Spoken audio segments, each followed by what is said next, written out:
On today's episode, Is this going to be the end of my relationship on air? meet Justin and Maggie. We're freelancers. We're really good at making money, not necessarily planning on how to spend it. I'm the responsible one right now. And who's he? Maybe the irresponsible one. Justin is 38, Maggie's 34. They've been dating for a couple of years, and Maggie does not want to combine finances with Justin. I just want some similar priorities and some similar game plan. Maggie spent her 20s traveling the world, I was traveling for 6 years out of a backpack and working from my laptop. My goal was to make good money. and now she's focused on the future. I want to save a bunch of money, and that's the mindset I'm in. Justin also loves to travel, and he wants a future with Maggie. I definitely put experiences and living life before anything else. Now that Maggie is making life plans that might not include him, Justin feels hurt. I just really didn't feel like there was a we or us. I was like, where do I fit in on this? I think it's safe to say that we're at a point where it's like, if it doesn't change, it's not going to last. Now, let's meet Justin and Maggie.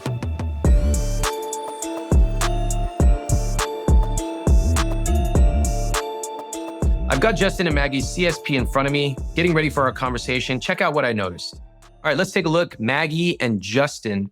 Maggie spent her 20s backpacking through different countries. She has big financial dreams. She wants stability. Justin grew up wealthy. He's run his own business, but never really paid attention. Money comes, money goes. They started an LLC together for their YouTube channel on motorcycles. Justin wants to combine finances and their lives. Maggie doesn't want to get caught up in the financial mess. On the flip side, he feels like he supported Maggie financially, and she's not willing to reciprocate that. Trust is an issue. She doesn't trust that he'll get his financial life together. Wow, there's a lot going on here. All right, I'm looking now at their CSP. Looks like they have not combined their finances. That's fine. Her net worth is $45,000. His net worth is negative $63,000. She has $1,000 invested. He has $7,000. She has $16,000 saved. He has $1,000. And wow, she has $15K of debt. He has $92K of debt. All right, let's go to the income. They make a pretty healthy income. $120 for her, $100 to $250K for him. That's a lot of income. $267,000 a year. Let's keep going. I got to say, there's something fishy about these numbers. I wonder if there's some mixing of business in here. I've seen this before where sometimes numbers don't add up, and it's usually one or both people are in a business and they're counting some of their business expenses and things like that. So maybe that's what's going on here. Let's keep going. 36% going towards guilt-free spending, which is $7,444. I doubt that that number is true. I think it just kind of flowed down to the bottom. My guess is that they could probably put more towards debt and pay that off aggressively. My overall assessment: 1, they make a lot of money. That part is good. 2, they have separate finances. That's okay. I'd like to understand more. 3, there's a bit of a disparity, not just in their spending, but certainly in their debt levels.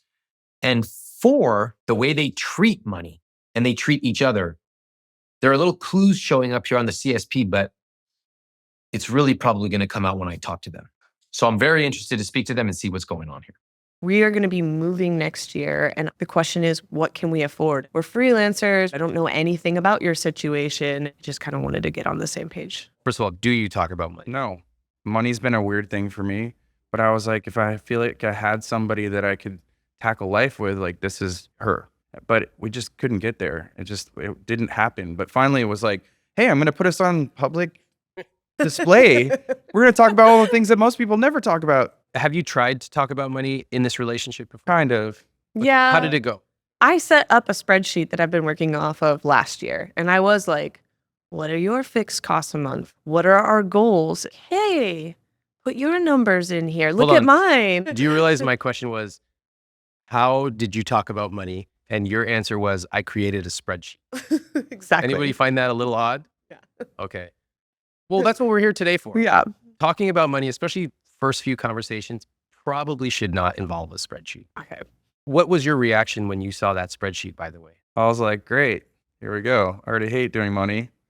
I feel like I have an overwhelming situation in general. And then, on top of that, it was just like, we never talked about really anything, debt, goals. When you felt all these things overwhelm and there's complexity in your financial lives, What was your reaction with the spreadsheet? Did you fill it out? Yeah, Okay. for 1 month, and then it stopped. Now your finances are separate, Yeah. correct? Kind of. We have a partnership with the YouTube channel. Okay. So you have separate finances, but you have a joint venture. Yeah. And you make money through that, but you also make money independently. Yes. Yes. Okay. I can see why it feels confusing, but it's quite common. The good news is there are solutions for this situation. All right. So you both live together. How do you pay the rent or mortgage? One of us manages the rent and everybody, because we have 3 adults in our household. Justin currently is taking care of rent, so we send him rent, but I'm managing the bills. There was a period of time where I was managing the rent and Justin was managing the bills, and we weren't able to get a number. I wasn't every month being like, okay, it was $250 for all the things. We have to split it. I just threw it on the credit card and stacked up a bunch of bills. Oh, why'd you do that? Honestly, it was just sort of a set it and forget it. I screwed myself, honestly.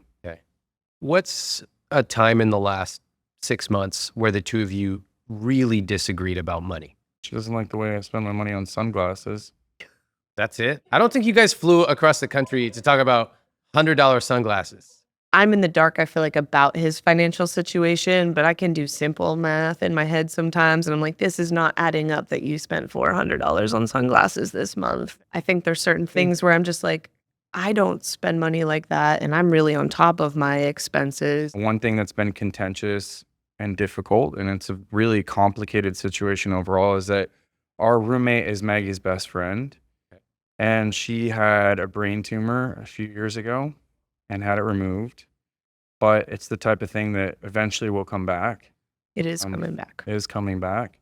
And so she's going on medication now, but more or less all of the disposable income or whatever Maggie's setting aside is going to taking care of her and her kids. Just 2 kids that live with us. It's a tough situation to be in because I kind of feel like that's the priority and I'm not necessarily in that bubble. Meaning Maggie's friend and her children are the financial priority for Maggie, Right. and you feel you're maybe second priority.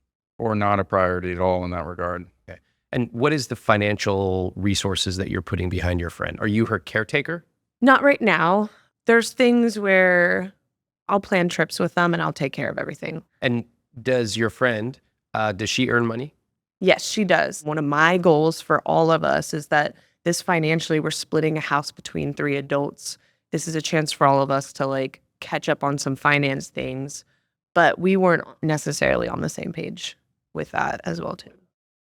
Why not? I mean, I had it as my goal. Did you ever talk about that? Hey, it's going to be 3 of us Yeah. splitting expenses. So this is a chance for us to pay off debt and get ahead. Honestly, her and Ashley talked way more about finances and getting ahead than Maggie and I did. Have you ever talked about that? Maggie was trying to convince me why we should have another adult and 2 children living in our house. And as part of that, it should be because we get to save more money. And your reaction was? Sure. How would you characterize the dynamic of money in your household? I'm the responsible one right now. Okay, and who's he? Maybe the irresponsible one by default. Okay. What do you think about that? Pretty accurate. Oh, okay. That makes my job easier. There was a time, though, in the beginning of our relationship where it was very flipped. Yeah. Like I was paying all the bills and some, and, helped out considerably when it came to finances. Were you making more? I was making a lot more. Okay, you're making more, so you were paying the majority of the bills. And when you say and more, what's that? So for the first year that we were together, Maggie was doing this influencer thing and I wanted to help her out. So I was like, how about I put you on payroll and, you can help me with some stuff. I need to redo my website and, maybe you can help me come up with some strategy for a business. It kept me afloat. And at the time, he was making money. He was paying another full-time employee and had an office, and I didn't know his situation. And I think right off the bat, I haven't known exactly what his situation was, and that was where it started. And then a lot of that, it felt like was getting held over my head, and I was like, okay, we need to move away from this dynamic. I don't want that to be a part of our relationship. And I went and started finding work and found jobs and started holding my own. And then I was like, okay, cool. Like, I still didn't know what his situation was. I'm like, you should be in a much better place now that I'm not such a strain. on it. Did you say that? No. Not necessarily. Did you not talk about this kind of stuff at all? We kind of talk about it. There was just a lot of like struggle with relationship stuff that we were working through, and to have money tied into it. Like, I think that's also added to maybe the aversion to talk about it. Whose aversion? Both of us. Finance is always a tricky thing. It can cause a lot of trouble in a relationship. It's sometimes subjective. I mean, whether I'm spending $200 on a pair of glasses, for me, that makes sense, and that doesn't make sense for somebody else. It's interesting you say that with the sunglass example. I agree. It might make sense for you. Your partner might think it doesn't make sense. But it seems to me that you both don't have a way of deciding if that's a good decision or not. How would you decide right now if buying $200 sunglasses is a good decision or not? I think that Maggie would feel much more confident in my choice of spending $200 on sunglasses if she knew that I had my finances handled. Do you? Absolutely not. Okay. I shouldn't have been buying $200 sunglasses. Okay. That's all right. So Maggie, your concern is probably warranted, Yeah. but when you express the concern, how's it received? It just doesn't come off right. I just know that there's been a bit of a blind eye turn to them, it feels like, because it was happening when we split bills last year, to the point where I was like, how about I manage that? Because it seems like it's a lot. Anytime rent was paid, we asked, what do we owe for bills? And he's like, I need to take a look at it, was the answer. And then it wouldn't get taken a look at. And I mean, there's a lot going on. No, we probably should have hounded him, but it got to the point where we hadn't paid anything in a couple months. And I did say, like, I know this is stacking up and we can't back pay. So let me manage that. And you just handle the rent part, because it's a flat rate every month. We divide it 3 ways. We always know what it is. It's all the same. And is that where you are now? Yeah, that's where Okay. we're at now. Any different opinion on what happened? They asked a couple times. And then what happened is later on, when we started doing spreadsheets and looking at the bills, I was like, I've been paying for the bills the whole time, and it's been going on my credit card, and it's stacked up a couple $1,000s worth of bills at this point. And then she was like, oh, well, we asked, and you never gave us an answer. So we're not going to back pay you now. And you're going to have to take care of that. And then moving forward, we'll switch over. I'll take care of the utilities, and then you can take the rent. Is that what happened? You did not get the back pay? No, I did not get the back. Okay. Why is that? It had just stacked up a lot. Like, it was to a point where it was like, it hit a tipping point where it was like, I don't even know where we stand on this, because he had been managing it. Justin, it sounds like you were probably not as forthcoming communicating about what's owed every single month.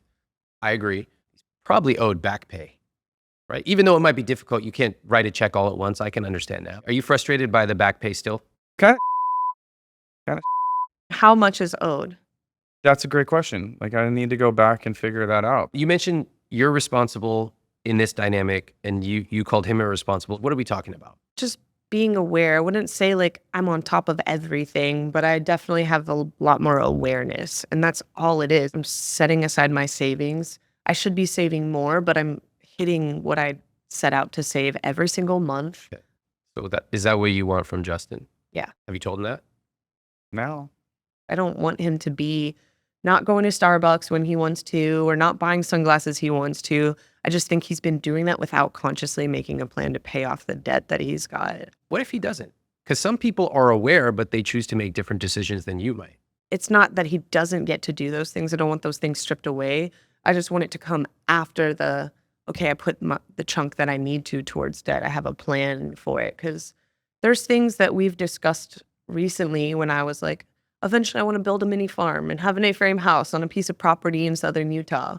And he's like, well, where do I fit into that plan? I'm like, this is my plan, because I don't know where you sit, and I need to be met halfway to even think of a plan with you on this. It's my dream right now, because I'm saving for it. she was like, I just don't trust you. And how can I put my name and our names together on anything?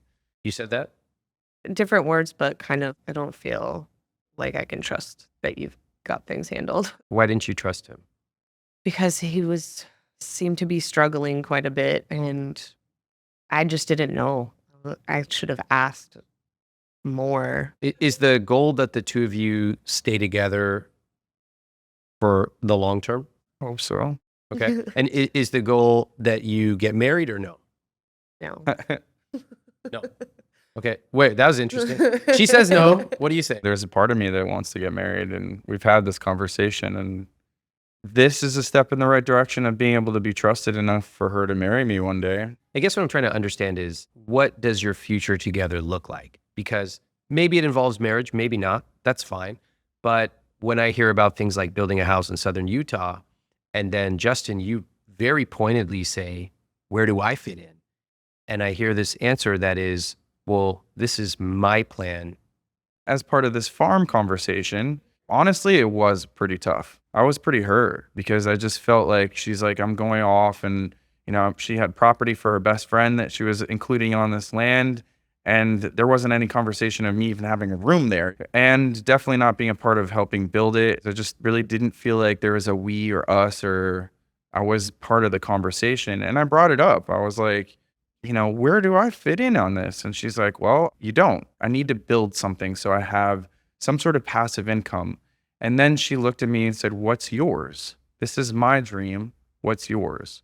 And that was the kind of like, damn it, this is why I like this girl so much, because it really did light a fire under my following her dream of building a farm in Utah doesn't need to be my dream, and so I can go over here and start doing something else, and I have my own ways of potentially making passive income. Was that a satisfying answer to you?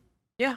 It wasn't like, I'm going to go live on this farm and homestead for 10 years. It's not the plan. It was like, how do I pick a piece of land that's in a corridor to national parks, and I could short-term rental it, and we can be traveling wherever we want and stuff like that. So it seems like the two of you have talked about it. Yeah. Seems like you have a plan.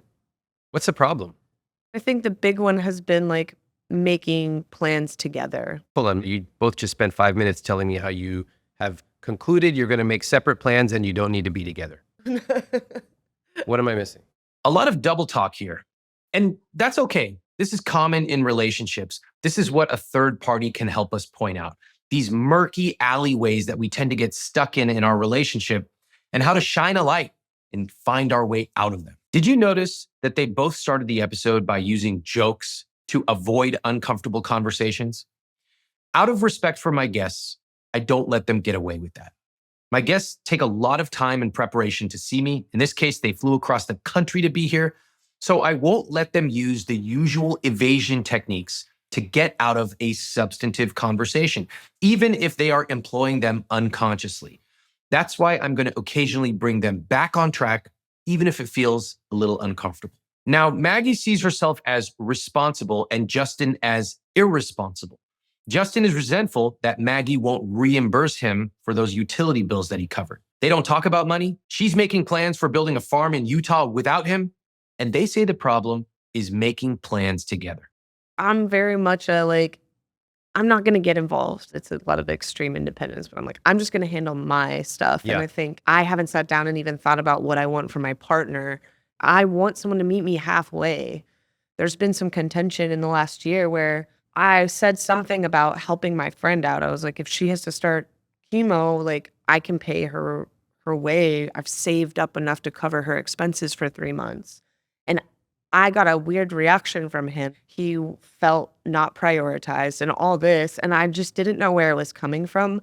But now understanding he was really struggling financially. So that's where he was expecting a partner to maybe help a little bit more, but I didn't know that was the expectation. So we both haven't been able to know what the other person expects of each other, or haven't openly talked about, I think, what we want from our partners financially. And that's probably a big reason of why we're here too. Do you have anything that's going to force you to make a decision coming up? Because you could go like this for years. There's multiple things going on. So my friend is going to start treatment in January, and the first 3 months is going to be the most toughest. So I'm wanting to stay and kind of like chill on the travel, all of that, to kind of be closer. And then the lease is going to be up, but we're going to extend it month to month until the kids are done school. So it's not disrupting that. But then throughout that process, possibly Justin's going to move and start setting up the next place. Right now you live together, but you're going to move somewhere on your own. And what are you going to do there? Sleep, eat, work out, What else? make money. What's going on right now? Like, I feel like you guys are really good at talking, but you're both avoiding talking about the reason that you're here. So do you guys want to get real with me? Why are we here? I'm not expecting you to pay my debt, But like there are couples who came together where one person was making $40,000 a year and the other made significantly more, but they both worked on it together. And it wasn't just about making a spreadsheet and helping her husband figure it out on his own. It was like, we're going to do this together. And very much so for me, a lot of this has been like, I feel like one foot's out the door always. There's this like safety measure of like, all right, if this relationship doesn't work, then I'm out. And then the other side of it too is like, I just feel like a lot of the weight on all these things, it's like we just have to stay in our own foot. Are you guys together or not? I think we're getting more on the same page. How can that be? He's about to move out. I told him I want to move into a situation that one of us can handle, because then as soon as I move into the house, if I need to pay for everything, all our expenses, fixed costs, all of that, so that you can go aggressively tackle debt, we have a plan together and we have more resources. I've been planning and pushing towards like something that I know I can manage so that I can help. I mean, I like giving. I like taking care of people that I care about. And sometimes I get pretty spread thin, but we'll be able to tackle these things together next year. And that's the ultimate goal, What is the goal specifically? that we can live in the same place, and a place that's well below our means, so he can tackle debt and I can save like I want to save. Do you agree that your goal is to live together, live beneath your means so that you can pay off debt aggressively? I mean, my goal is to live with her. Okay. But as far as the debt and all that stuff, like that's something this is new for me. This is literally like opening up your book and getting all my numbers down on a piece of paper and then being like, holy, I really need to get myself out of this situation. So is that your plan to pay off debt? Absolutely, 100%.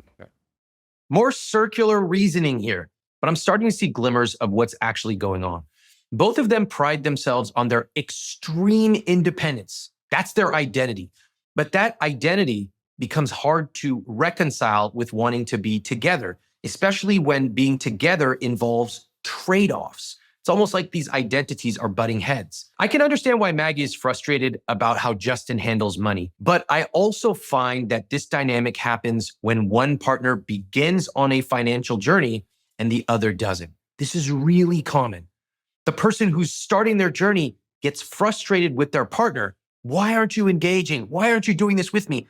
Not realizing that a few years ago, they themselves were ignoring money. Now, if you want to know how to recalibrate your relationship so that your partner also gets involved with money, I talk about this very specifically with word-for-word scripts in my new book, Money for Couples. You can get it at iwt.com/moneyforcouples.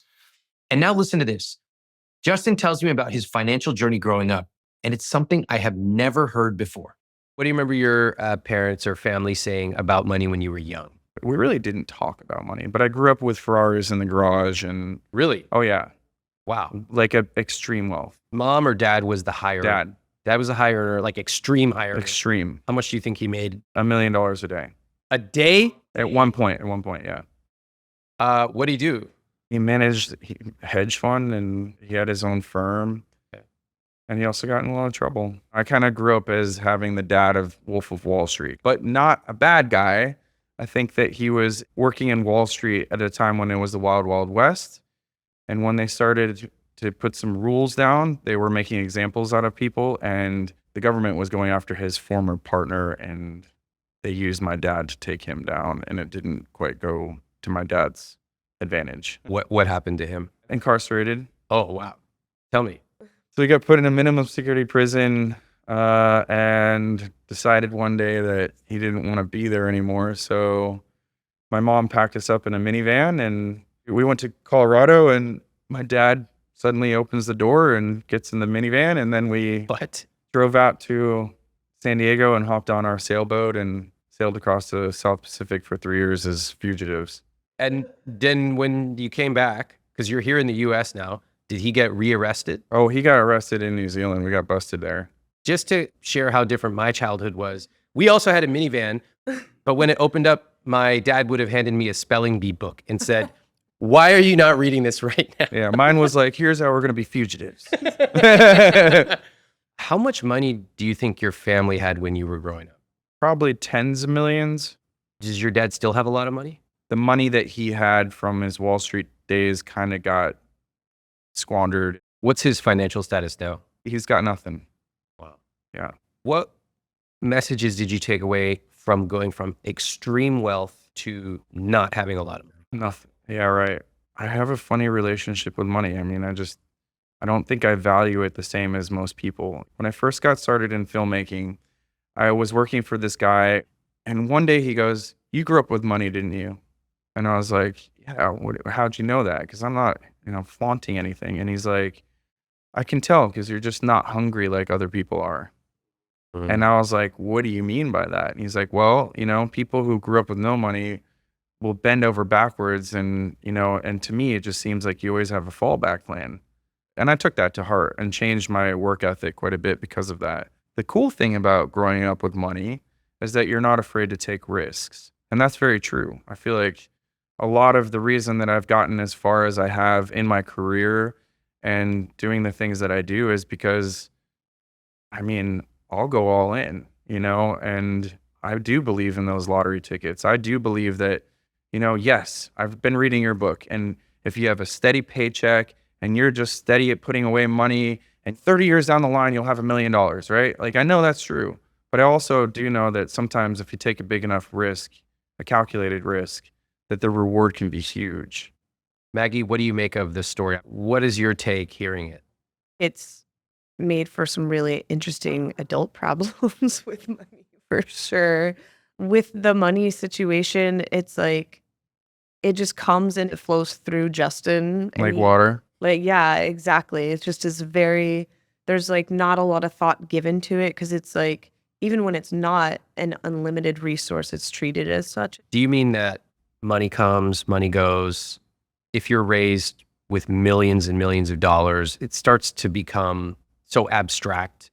You're just like, whatever, if it's not here today, there'll be another way tomorrow. Yeah, and I think for me, I would say money's freedom. I think when you work hard and you make money, you can free up your time. If you manage your money well, you can live really well. What does it mean to you, Justin? I just wish we didn't rely on it. I live a rich life, but I'm not rich for sure. I definitely put experiences and living life before anything else. Do you agree or disagree, Maggie? I agree. Okay. So you're both on the same page on that. Yeah. Experiences above accumulation. Well, hold on. That's shifted for you now. Had a really Yeah. different perspective shift. Prior to the pandemic, I was traveling for 6 years out of a backpack and working from my laptop. My goal was to eventually figure out a way to be a 6-figure hobo. I don't want to be tied to any destination, but I want to make good money. And then on my 30th birthday, I was on the beach in Thailand with $5 to my name. And I'm like, I have not figured out the 6-figure hobo thing. And I'm not saving. I'm not doing anything like that. And that was when a big shift happened. What has changed for you? I'm prioritizing saving. It means a lot more what I leave for my friends' kids. If anything were to happen to me, like, I'm crazy Aunt Maggie, and I think they'll always be in my life. So leaving something for them, being able to have the time to spend with them, being able to save money, not necessarily buy a farm, but I would like to do stuff like that. Like, what's the next financial goal that I could like strive for and make happen? Have a retirement, which I've never thought about before. So is it fair to say that both of you prioritized experiences in your 20s? And now, Maggie, you are much more conscious of things like retirement, savings rate, et cetera. And Justin, maybe not. And that's causing conflict. Definitely. Yeah. When Maggie and I got together, I was like, sick. Now I have somebody who's down to go to India. We won't make any money, but we also will break even. Yep. So life experience, cha-ching, Totally. right? And I thought that that's who I had by my side. And suddenly she was like, oh, no, wait, hold on. I got to put aside. I got a 401k. She's like, what about the debt? Yeah, right. Okay, Right. Yeah. fair enough. This happens when couples meet and then one partner changes and it causes a lot of conflict. And there's either a recalibration or a separation. Sounds like you're both trying to recalibrate. Yeah. What about things like retirement? What about if one of you gets sick or you want to leave money to the niece and nephew, et cetera? How do you do that? Actually finally having these open conversations about money has shifted our ability to talk about that and figure it out. One thing that has been a healthy part of this conversation, especially around finances, is that one thing we both agreed that we really would like to do in the future is sail around the world on a sailboat. Okay. And that's And like so- way off. Something we're working towards together to get there, but it is sort of a retirement plan. And Okay. So there is this like future that's a ways out that we've both decided that is what we both want to do. And as part of this conversation about finances, it's been like, well, how much is a boat cost? How much are we going to need every month to be able to survive on it? So it's opened up some conversations on like, what do we need to do to get to that point? What do we need to put aside? And do I need to hustle now? Do I need to give up on some of these other things? But how much do you need specifically? We don't know yet. We have to figure that out. What we've been good at is it's like, cool, we want to do something, we can make money appear like that. And then all of a sudden it's gone. And we're right back where we were before we started. I want it to be where it's like, oh, you want to do Japan for your birthday? Let's just talk about it 6 months out. And we already have funds. We already know that that's a part of what we love doing together. I don't want to stop travel. I don't want him to not be able to go to Japan. I want it to be something we work into our plan. Do you think that you're on track to be able to live that kind of life where you're talking 6 months, 12 months, 2 years out? I don't think we're on track right now, but I think that's why we're here, is that we're having those conversations. I'm glad you're having the conversations, but there's a lot more to making changes than having conversations. It seems like things have changed in the last month. That's awesome. But what's next? We can talk about things forever. We can spin, but we need to actually make some tangible financial changes. If you enjoy these videos, you want to be the first to know when a new one drops, make sure you hit that subscribe button right now. It really helps my team and me grow this channel. Let's take a look at your CSP. So let's see, Maggie, can you read off the word in bold and then the numbers next to them? We'll split these out because we're separate. So assets, 42,800 and 21,000. 21,000 for Justin. Investments, 1,375 and 7,000 for Justin. Savings, 16,657 for me and 1,313 for Justin. And debt, 15,389 for me, and Justin has 92,950. Okay, great. Total net worth for you, Maggie, is 45,000, and for you, Justin, is negative 63,000. Okay. What do you both think about these numbers? Like to be in a different place at the end of next year. I mean, that sucks. Okay. So both of you are not happy with the numbers. Yeah. Okay. Let's go on to the income. Justin, go ahead and read off both incomes if you don't mind. Okay, gross monthly income for Maggie is $9,250, and for me, it is $12,100 on average. Okay. So total, you two are making $21,350 a month. Yeah. All right. 256,000. That's a lot of money. Yeah. And you live in Vegas? Or would you agree that your income is impressive, especially if you were to look at it together? Yeah. Okay, great. That's kind of cool. So you're at 21,350 gross. That's 21,000 a month. And you're at roughly 16,000 a month. All right. So your fixed costs are 73%. What do you think about that? I'd like them to be lower. I'd like it to be closer to 50%. The recommendation I typically give is 50 to 60%. With a high income and presumably low fixed expenses, that number should be probably towards the lower end of that range. So your rent, 14%. Your rent is quite low. That's good. Because we have 3 people with me. 3 people. Fantastic. All right. No issue on the rent. We put child support under Justin's rent because we didn't know where to put an extra 1,000. That's fine. So you pay an extra $1,000 a month for child support. Yeah. Okay. Let's see here. We have car payment and transportation. What? $3,000 a month? What kind of car is this? Okay, I'm going to summarize a few things here. As we discussed Maggie and Justin's monthly car and transportation fixed costs, I discovered that they were commingling personal and business expenses in their CSP. This is a very common rookie mistake. We had to make some adjustments on the fly so that we could get a clearer picture of their numbers. Specifically, we changed Maggie's total car payment to $1,100 and Justin's to $1,700. All right, we're back at 70%. Let's keep moving. Justin, you're paying $718 a month towards debt. Let's talk about your debt. You have a motorcycle loan, $21,000. That's at 8%. And then you have a $19,000 credit card payment. And then who's got this business loan for $51,000? What is that for? That's the EIDL loan, the relief loan during the COVID. Did you get waived or you have to pay it off? To pay it. Okay. And the credit card debt, what's that for? Life. Like what? A big reason that I've stacked up a lot of credit card debt is because my pay is so inconsistent, what happens for me is that I get a certain percentage that's supposed to go to paying back my expenses. So I'll go do something where I travel somewhere. I have to pay all that up front. I put it on my credit card. And what's happened this year especially is that I don't know when my next paycheck is coming.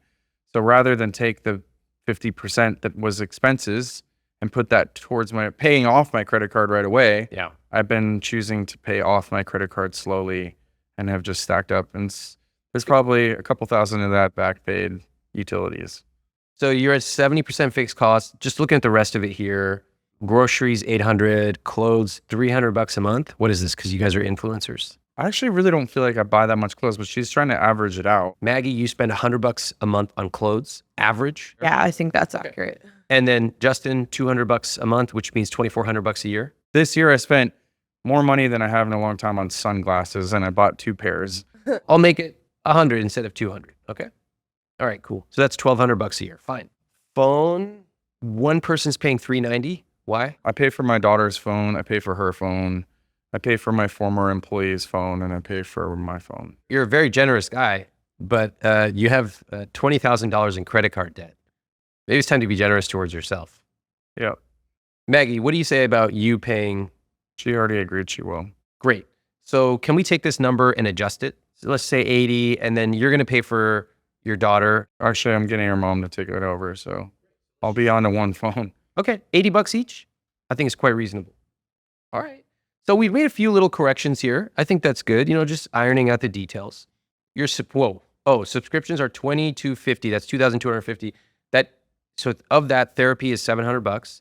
What's the rest of the subscriptions? Mine is $500 for a personal trainer that I'm ending this month. So this it is will going be down. All right. $360. And that all our subscriptions except for maybe like Spotify and a Netflix subscription, at least on my end, is all business stuff because we need the Adobe Creative Suite and all that stuff. That needs to not be in here. That needs to be in your business. So how much should I put here for personal? It's still going to be a lot, 900. Okay. Guys, what do you think I make of this so far? We have a lot. I just need to clean it up. What we just did was pretty cool. We went down the list. We identified some stuff. There were some conceptual things to change. No problem. We were like, why are you paying this much for X, Y, and Z? You're like, oh, it's already in motion. Great. And guess what? Look at your fixed cost number. It's down to 61%. 61%. That's really good. But Maggie's got really good, and mine didn't really change very much. Agreed. And we should talk about that. But I just want to acknowledge that jointly, that's great. Now, the difference is Maggie's is at 47 and Justin, yours is at 71. 71 is still too high. We need to fix that, but we're on the right track. Let's keep going. Investments are at 3% total. That's 6% for Maggie and 1% for Justin. Justin, you're putting away $90 a month for investments. What is this? I haven't been. Oh, and I noticed you have some crypto as well, $2,700 in crypto. You still contribute to that? No. Maggie, you put $400 a month away into what? $100 a week is automatically getting dumped into an account, but I still have to manually putting it in a Roth. I've also just been putting in savings for emergency fund. Okay. So anybody doing any pre-tax investing like a SEP IRA or 401k or anything? I have a Seth IRA, a few $1,000s in there. Oh, okay. You have $7,000 in investments. That's good. Yeah. Maggie, I noticed that you have $1,375 invested. That's the Roth right now. So that's basically you started investing like. Is automatically putting it in. All right, let's take a look at your savings at 3%. Maggie's putting away $500 a month. Justin not putting anything away, right? What's that emergency fund? What is it for? That's the $16,000 I have in savings. So I wanted to start building up. It's in a Capital One 4% savings account that I just wanted it separate from all my finances, not like, oh, I'm kind of saving, like actually in a separate account. And Okay. I started doing that last year, but it hasn't been automated. Truthfully, when I look at people's finances, the vast majority, including my own, Yeah. just consistent automatic stuff. And it can grow bigger than most people ever think. It's crazy. All right. And then guilt-free spending is at 33%. So that's 40% for Maggie. That's $2,700 a month. And for Justin, it's 28% at $2,500. So what is that, travel? Or is that just whatever's left? Whatever's left. Feels a little sloppy. It's hard to make sense of what's going on. We did a Yeah. little bit of work with the fixed costs, but it's very unclear with your businesses. You've commingled stuff. And part of this is just a one sheeter so you can start to see what's going on in our life and what do we want to happen. Okay, so looking at this, what do you think are the major positive? We make good money. Yeah. And we can make more. Like, we can pull gigs all the time and we can do even better than that. Okay, so that's the positive. I agree. What's the negative? Feel like I'm not saving enough. I still want to automate everything and I'm still just getting those systems in place. I haven't set up a 401k and tied that to like my business accounts where that's automatically going into. What about for you, Justin? Positives and negatives? It was good to see how much I'm actually making. Yeah, you didn't know, right? Not really. I mean, I get a report every year from my accountant. So, I mean, every year I'm like, whoa, that's crazy. I can't Yeah. believe I made that much. What's the negatives? It sucks to see how much debt I'm in. And a lot of it's laziness, honestly. A lot of like what I've been reflecting on is just sort of not necessarily being in the best place in my life, and making smart decisions. One thing I noticed when I asked both of you about positive and negatives, I didn't hear anything about your finances together. It's like I'm talking to two separate people. I mean, you are though. I mean, that's the truth of the matter. This is not like when we look at combined, it's like, so what? Yeah. Doesn't matter. None of this is combined. None of it's combined, and there's no intention of combining it, correct? Right. Both of you agree. Yeah. So it's almost like, what's the point? Now at least we're having the conversation. Yeah. And so some of these things that have been my responsibility can at least be reallocated, I guess. I like looking at the combined column because I know together we can do some damage and like achieve the goals that we want. I don't see the debt as anything that isn't like tackleable. Like, I don't think it's something that we can't figure out together. It's not a we. The two of you are not together. You live together. You don't spend money together. You don't talk about money together. You don't have a vision together. So when you say we could, we can, yeah, I mean, I can play professional football. Theoretically, it's not going to happen. Where the we comes into play a little bit more is because of this YouTube channel that we've been working on together. Right now we have over $120,000 in sponsorship pitches out. We've talked about it and Maggie's like, look, you know, because my issue is that I don't have some sort of consistent pay. So where the conversation has gone as a we is, okay, well, how about we take the money that we make from that sponsorship and we pay you a consistent salary, right? And that way, next year, you at least have something that's somewhat consistent. Let's play that out. So you have the YouTube channel. Let's say it grows modestly and some of those pitches come in, you get some money. How much are you getting paid? I get paid 80 grand And the rest is for expenses. and the rest is for expenses. Okay. And then what happens if this happens 2, 3, 4 years? Like you keep getting paid 80K. And then what happens to the two of you with your finances? Right now, our finances seem really separate, but like the financial decisions that we're making for next year, as far as like what's affordable, I think we're coming at it together and we're talking about how much we do pay and how it's managed. So I just want to know from you, what do you need? And I hate to put you on the spot because I can see you have been taking charge of your own finances. And for me to ask you, what do you need from him feels like now you have to take on one more burden. Yeah. I hate that. And yet I am intentionally asking you that question because you two do not talk about money. Even though you think you do in the last month and it's gotten better, you're not talking about the bare minimum here. I just want some similar priorities and some similar game plan and him to manage his finances. I don't want to feel like I have to take it on. What do you hear when she says that, Justin? Making smarter decisions and being intentional, not just be like, you know what, I'll take a little bit of this and put it towards that. And, oh, if I get my next big paycheck, I'll just, wipe this out. Isn't that what's happening with the YouTube channel? This idea of, let's assume we're going to make 120K, then we're going to pay you 80K, but it's not clear what happens going forward in the channel. Like, it's not clear, why does one person get 80K? You're not communicating about money for a variety of reasons. And each decision you make is one-off. Yeah. It's totally episodic. This is not the way money works. Money actually effectively works when you make a consistent set of decisions and they build upon each other. So for example, when I hear your YouTube discussion, I go, that's just one of a million one-off decisions. And you don't even know it. You think you're doing the right thing, but you're just doing the exact same thing over and over. Do you see that? If I started a business with a business partner, do you think I would go, hey, I think let's just assume we're going to make 120K and then you should get 80K. And then like, we'll talk about it later, even though we have no evidence of ever effectively talking about money. No. The real question though is, do you want your finances to be combined or not? As far as us combining all this money, like, I don't know what benefit we actually have. There are things that I do feel like it would be nice to know.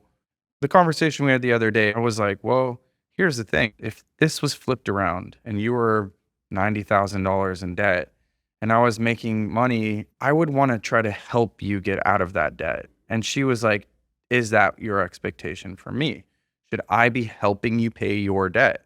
And is it? I don't know. To some degree, yeah, like I kind of do wish I had a partner who was like, man, I feel bad for the situation you're in and I want to help you out. But I also don't want to put that burden on her. Okay, let's do this. Let's actually have an actual conversation. You two talk to each other. I'm going to listen. Being in a relationship with somebody that you really want to spend the rest of your life with, like a lot of this it's give and take. And I feel like a lot of our relationship has been a lot of take on your side. And I've been a lot of give. And I think that for me, there have been some times where I wish it would flip a little bit, like maybe I wasn't very open and honest about where I was financially and all that, but I don't know, there's part of me that kind of hoped that you would ask. You knew there were times when I was financially stressed out. Like you didn't have a picture of what everything was going on, but you knew that I was strapped. And just like for Ashley, who I know has a medical condition and all that, but she always knew she had a backup. Like you were going to be there for her. And I would like to figure out together how to really get out of this mess. Like I have actually been thinking about it. Like if this $120,000 comes through, I want to try to knock out that debt right away. And it would be nice to like have you open to that and having discussions about that kind of stuff so that we can just move forward. I'm not opposed to that at all. And I think I'd be willing to give more help too in other ways if we were able to come up with a plan and to see that this was a priority, because it's kind of gotten to where it's at because it hasn't been a priority, but I see us getting on track for that. And I can help a lot more if I know that you are making it a priority. We both make good money. We both could help get out of this situation and start fresh. How did that feel to have that conversation?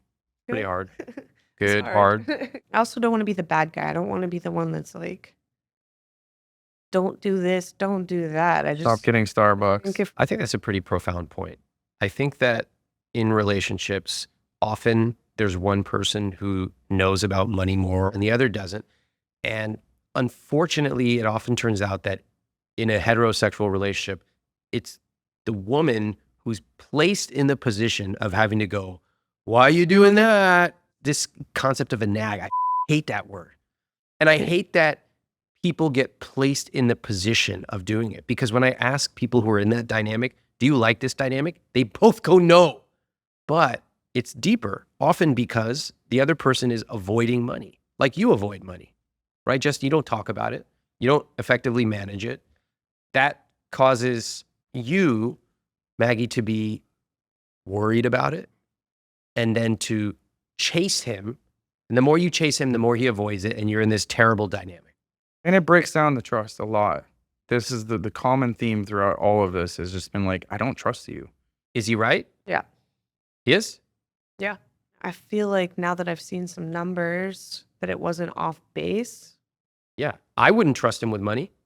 You don't want me managing your money? No.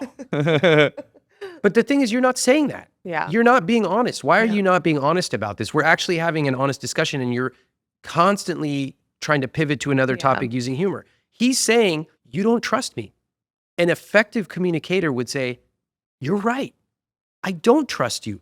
You have $92,000 in debt. including credit cards, a business loan, and a motorcycle loan. Why would I trust you with money? Of course, I want to trust you, but your behavior and financial mismanagement has made me not trust you. How come you're not saying that? Because I've said things about all of the different debts. It's come up multiple times and I've brought it up, and I don't want to be the nag. I think acknowledging how you feel is the most honest thing you can do. And I think you're actually causing yourself more pain, and both of you, by dancing around the topic. Yeah. If it were me in this relationship, first, I don't understand if the two of you want to be married or if the two of you want to be together. Justin, you say you do. I hear that from you. Maggie, it's very unclear from your end. And now I can understand why. It's like, hey, I'm on my journey of being financially secure, and I don't know if my partner wants to or can do it. Yeah. That's fair. Yeah. But I don't think you've said that candidly to him. And I don't think you've said to yourself, do I want to be with a partner who cannot be on the same journey I'm on? Yeah. What is your answer to that? I think the answer is no. Have you told him? I have not. I mean, I safely assume that one. So let's talk about it, because one of the reasons that Justin has not managed his money is there's no reason to. I had some overflow expenses that my partner didn't pay me back for. Okay, I'll put it on the credit card. I'll resent it, which I understand that. I would resent it as well. But like, what's the consequences? But it sounds like you're actually trying to create a boundary for yourself. I think this is the kind of partner I want.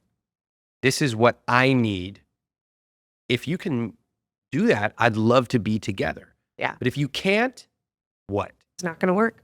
Okay, go ahead and have that conversation. I think it's safe to say that we're at a point where it's like the responsibility and finances doesn't change. I don't think we're going to be able to build a life together that we want. That's fair. And I totally get it. And I think that, a big part of what we've been talking about is that this gives us a clean slate to move forward. You know what I mean? I think as part of these conversations that we've been having, like you're telling me, hey, if you don't get your together, this is done. And that's fair. I understand why entirely. And I'd like to work on this together. I've been wanting to talk about this together for a long time. So cool. I'm good with that. Part of what I've been hoping for in all this is actually like some real commitment. And I would really like for this to actually be the thing where it's like, hey, let's talk about this because this is serious stuff. And then commit to taking care of each other. We won't be able to build what we both want, from sailing around the world, all of this stuff, if we don't develop good habits and open communication surrounding this stuff. And that's what I'm asking for. Not so that we get to some, aloof whatever, or not so we get married. I'm not promising that. I'm saying I think we should be doing this together. We should be doing finances together. And I've been really hesitant about that because I don't know if I've had the trust that this is going anywhere. Well, and the trust goes two ways. Yeah. There's a long period of time too for me where I just thought at some point you're going to be like cha-ching and cash in your check and peace out. No. There is one topic lurking beneath the surface that I feel, Justin, you're dancing around. And I want you to have a space to talk about it. And that is the fact that you helped Maggie financially and that she did not pay you back. That is, to me, this gigantic elephant in the room. Yeah. You have a lot of resentment around that, it seems. Can you talk about that with her? The reality is I would never pay somebody this amount of money to do what you were doing. Not even just like because you were doing too much or too little. It was just like, wouldn't pay somebody consistently. But for me, the reason that I did it in large part really was because I did want for you to have the opportunity to be able to chase this dream, this thing that you were going for. I mean, what would make me feel good is the same courtesy. Like, Justin, I know you're in a financial crisis and I want to help you and I love you. Not just I'll set up the spreadsheet for you and you figure it out. It's your problem. It would be nice to have some money going towards it or towards paying off my debt and getting clear of the situation so that we can start together on the same page. I'm going to be crawling out of this mess alone for ever. And for us to get to that start line together is pretty far at this point, unless we do it together somehow. I get this situation with your best friend. It's complicated, and I honestly feel for you, and I want to be as supportive as I can. But I also need for us to be able to get to that start line together so that we can tackle the future together. We got to make enough money to get there. We got to make enough money to get there, and that's fine. So that was pretty honest. I appreciate that. Do you have a reaction to that, to what he said? I would have never taken support if I knew it was going to be held over my head. I've never been given clear direction on how to clear that debt ever. If it's like, you want me to pay you back for everything, I don't and want you to we pay can me start back. fresh from there. Okay. You never would have taken the support had you known it would be held over your head. Okay. Do you feel that he's holding it over your head? Yeah. I'm not sure I interpret it the same way. And there's something that I owe, and I just haven't been able to figure out how to repay it. It's not money. It's just like being in a relationship with somebody and loving them enough that you're willing to put aside money to take care of them. And that's very clear in one relationship in our life. Yep. And it's completely not clear in the other one. If I do that for us, if I commit to paying part of your debt off, are you going to feel like we're doing this together? Is that going to quell some of these feelings that you have? Are you going to feel like I'm more invested? I mean, yeah. But I feel like it's forced. It's not forced. And this is the part that gets really tricky. It's like, okay, so since we've been dating, I've been going to therapy a lot. And one thing I've learned is expressing needs. I'm still learning that, right? So there's needs and there's expectations. And I've been trying to really eradicate a lot of these expectations. But like one of those things, it's like a weird gray area where this is on me because I did give to her and wanted to do that for her. And should I expect the same treatment? Fantastic point. I'm so glad you're seeing a therapist because this is deep. Can I share some observations? You two both tell yourself certain stories. One of them is that your life is really complex. It's not that complex. For me, I see two entrepreneurs. You got a couple of little things over here and there, and you make a lot of money. All right. The question for me is, what do you both want? That's it. Because the rest of it, we can figure out. If we want to pay the debt off, that can be paid off. The way you talked about getting to zero debt is that's our starting line. Did you notice that phrase you used? Blank page, starting line. You can't be living in this murky gray area until you pay off $92,000 of debt. It's a horrible way to live. And that's why you've been feeling this way. And from your perspective, Maggie, it's like, well, like you kind of got yourself into this. You haven't been paying attention. It's cost you. I need you to step up and take care of this. And then we can talk about what's next. So both of you are feeling hurt. You're feeling separate. And what I'm hearing from you, Justin, is like, hey, I want to connect. I want us to come together. If I were to have had the conversation you both had, here's what I would have said. Okay, I would have said, as Justin, I really appreciate you pushing me to take charge of my money. I know I haven't done it for a long time and it's cost me. And I'm in this situation because of my decisions. I'm going to make a plan to pay this debt off. Okay, I take responsibility for it. But there are a couple things I need from you. One, I need your encouragement because this is new to me. And you've been doing it longer than I have. I might make mistakes. Two, I need you to pay me back for the extra amount that I paid the rent. We can talk about how to make it palatable and spread it out over several months, but that was thousands of dollars. And in order for me to get debt-free, I need that money. And I think it's fair.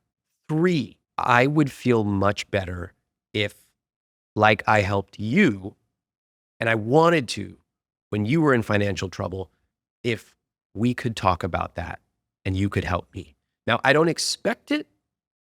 I hope that you feel comfortable. And if you say no, it's going to hurt, but I'll accept it. But this is a conversation I want to have. Those are the three things I would say. Justin, what do you think about that? Yeah, wish I could speak that clearly. It takes time, but really it's the key thing that I did that you did not do was... Take the emotion out of it? No, it was quite emotional. Yeah, it was, sure. first it was appreciating her. Yeah. I appreciate you pushing me. I haven't been great taking responsibility. How did that feel when I said that? It was good. It was acknowledgement that I've been doing something. Exactly. And she has. She's been on her own journey and now she's encouraging you. Maybe she's not doing it in the exact way you want it. These conversations are hard. That's why you're here. But just acknowledging her goes a long way. If Justin were to have said it that way, how would you respond, Maggie? I feel like I'm pretty amenable to all those things. I could see that Maggie and Justin were trying to have a real, sincere conversation about money. And sometimes I like to step in and model how I might have that conversation because I find it really helpful to see how other people do it. And in my own personal life, I have had friends offer advice on how to have difficult conversations in my own personal and business life. Now I want to walk through Justin's request again, this time giving Maggie a chance to respond. And remember, these two don't talk about money. So I really want to take it step by step, letting them each build the skills to talk to each other about money. And I have to admit something. As I listened back to this, I found myself cringing at how direct I was, how blunt I was. Sometimes that's welcome. I think I overdid it here. Truthfully, looking back, I wish I had slowed this down and been a lot gentler with each of them. They are both trying. And so Maggie and Justin, I apologize for being a little clunky with this part of our conversation together. Let's start with the easy one. It has been really awesome to watch you really getting your together. It's inspiring, so much so that I was like, dang, she's getting her together, and I better too. So what do you say to that? I'm glad I was able to do that. And the only reason I've even given pushes is because you said you were open to it. Sure. You have said that this is something that you want to tackle. And Maggie, why don't you just take the compliment? okay, Next, Justin said, I would like to be paid back. I'm willing to do that. Fantastic. You see how we're taking the wins? Each step, one person's going on a limb and saying something like, I appreciate you, or here's what I need.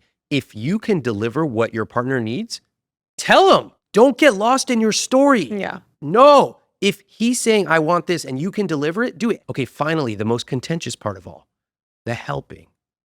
He's got $92,000 minus the back pay. So $80-something thousand he's going to have to pay off.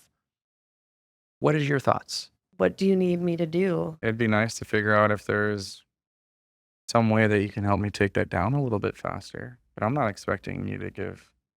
First of all, I don't expect you to pay me back for that.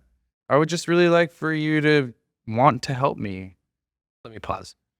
One suggestion I want to give to both of you is you both lose connection when you talk too much. In a more effective conversation, you might say something like this. I appreciate you asking what I need. I'm going to tell you the truth. What I need is help to pay this debt off faster, but I don't have an exact number. Would it be okay if I go home, calculate out a plan, and then I come to you and we can look over my proposal together? If I were you, Maggie, I would have said, look, I want to help you. I'm willing to, but right now I'm worried if I just pay money off, it's just good money after bad. Yeah. Because you've gotten into debt before and I don't see a plan. Sure. Right? Is that accurate? Definitely accurate. So these are the kind of direct conversations. You're not being rude. You're actually being respectful when you just tell, here's what I'm feeling. Here's what I'm willing to do. This is what I need. Justin, you're being really honest when you say, look, I want some help. Biggest question for the two of you is, do you truly want to be together? If you do, then there's lots of give and take that can be done. Justin, you would have to take the responsibility of making a plan, of paying your debt off aggressively. If you wanted to do it, some of the things that I would look to see would be you selling one of your vehicles and putting that money directly into your debt. It would be cutting your subscriptions way down and your guilt-free spending, which is not even accurate at all. You'd be able to put an extra at least $1,000 a month towards your debt. You could shave off months and months and months of your debt repayment. If you were to make that plan and you were to present it, I actually think it would be one of the most connective things you could possibly I think do. so too. Yeah. And then Maggie, I think that you would have to be clear with yourself about what is it you're looking for in a relationship. Because as you start to get into your late 30s and 40s, this is a very common pattern. People who are kind of free spirits in their 20s, and then they go, wait a second, like I want to save. And their partner is like, wait, I feel kind of betrayed. You're not the person that I initially met. But can you still be adventurous and be a planful person? Yeah, I totally think you can. You'll have to decide, what is it exactly you're looking for? Can Justin deliver that? What's the kind of partner that I want? And if I were you, I would be really honest with him. Like, this is what I'm looking for. And then he does it or he doesn't. And the two of you decide if this is the right call or not. In my book, I have this concept of a dreamer. A dreamer is someone where success is always one deal away. And dreamers don't like the consistent kind of saving, investing. It feels boring. They even use phrases like, oh, they have like a boring 9 to 5. And it's really hard with dreamers if you're trying to build a stable, growing financial life. Justin, you kind of described yourself as a dreamer. The dreamer has to endure real consequences. I think what's really happening here is, in a roundabout way, Maggie, you're trying to create some boundaries for yourself. Justin, I think you're hearing her loud and clear, and you're saying, okay, I'm going to try. I need a little help. So to me, it's very possible that the two of you do get aligned, but it will take a lot of work. What do you think? 100%. Honestly, we've actually had some really great heartfelt conversations over this last month that we never have had. Yeah. And it felt good. I mean, it didn't feel good right away, but then when we talked about it and got through it, I believed in us more than ever before. Money can really bring couples together. Sometimes it's hard. I believe I that. think the way you've set your life up, you're running against the wind. Right now, your finances are set up separately. Every decision you make is by default made as an independent single person. That's number one. In most relationships, at a certain point, they will combine, and there are benefits to it. The first and biggest benefit is that the two of you start to think as a unit. The second thing is you can accomplish a lot together. You can see that your finances are actually quite healthy on a day-to-day basis if you combined them. But when we split them, Maggie, you're at 47% fixed costs, which is actually below the typical range. And Justin, you're at 71, which is way above it. So it looks healthy, but underneath it's not healthy. The other ways that you're running against the wind, you have all these business things that you've set up, which are overly complex. I would simplify it dramatically. The way I would think about it would be, each of our businesses needs to make a certain amount of income for our household. One person commit to making 6,000, the other commits to making 8,000. I'm making the numbers up. Anything above that, you two put into a buffer for when times are slow or one of you's sick or whatever.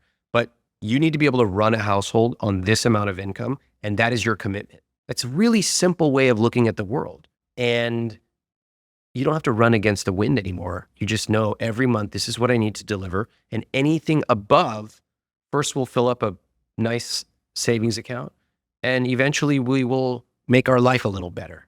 Truthfully, Justin, if I'm you, I think that the dreamer tendencies for you have not been serving your relationship. That is what I mean when I say the wind is against you. I hope you get a huge deal, but I've seen dreamers who get a huge payday.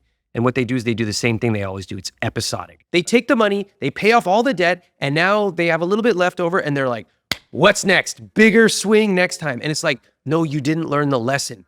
You got lucky. You could keep doing this for the rest of your life. So what do you guys want to do? Imagine this ends right now. You go back home. Think about it.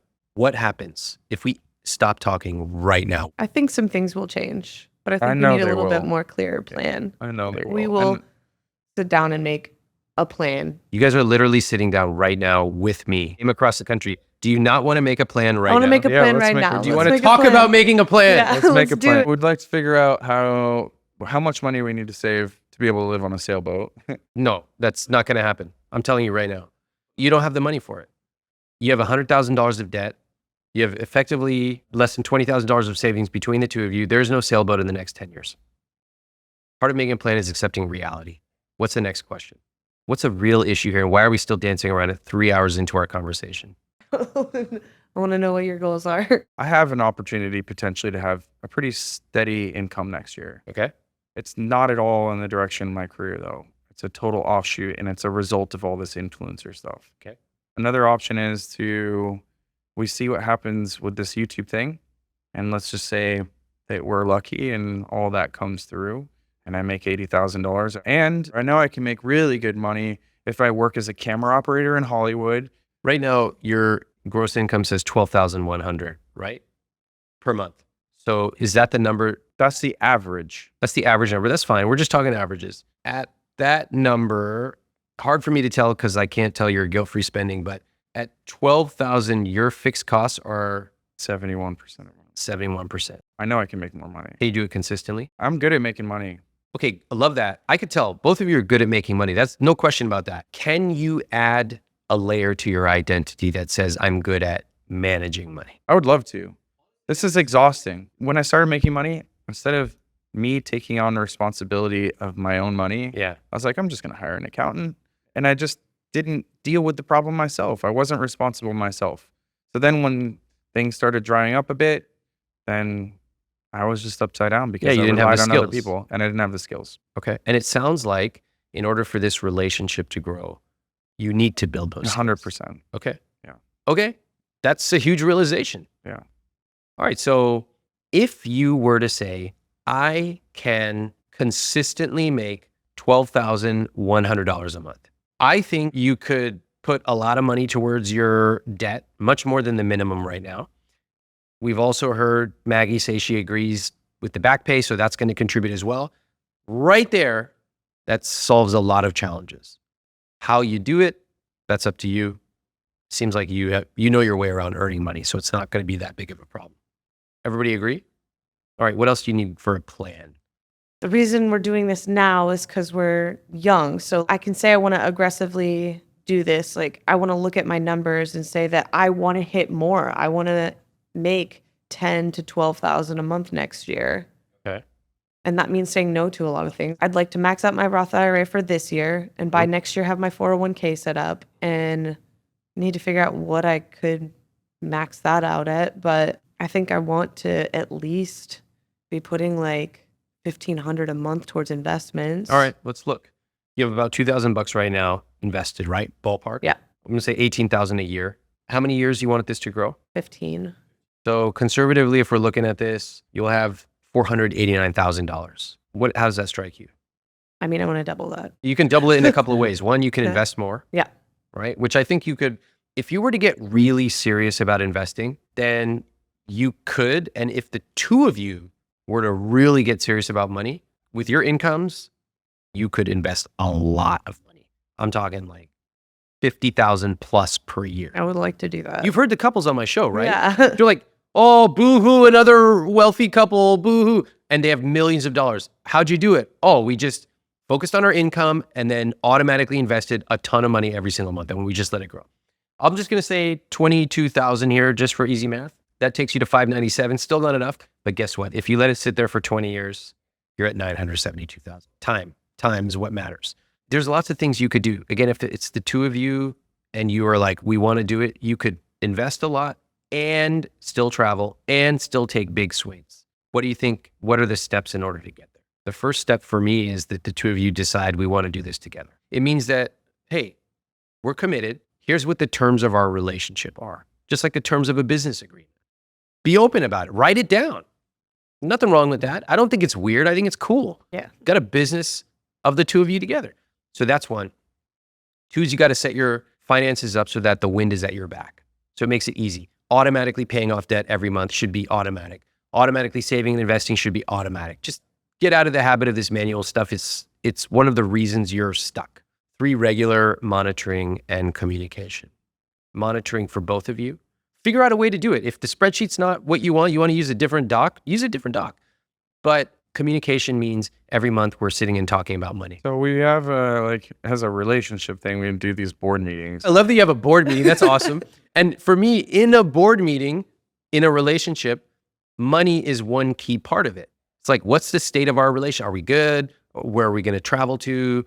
You said this thing, it made me a little uncomfortable, but also let's talk about our money. Yeah. Beautiful. Been missing, but I think it's something we could add to it. I want to thank Maggie and Justin for sharing their story. It takes a lot of courage to talk about relationship and money issues in front of so many people. I noticed some themes in our conversations. Both of them have lots of stories about who they are, but those stories aren't necessarily serving them anymore.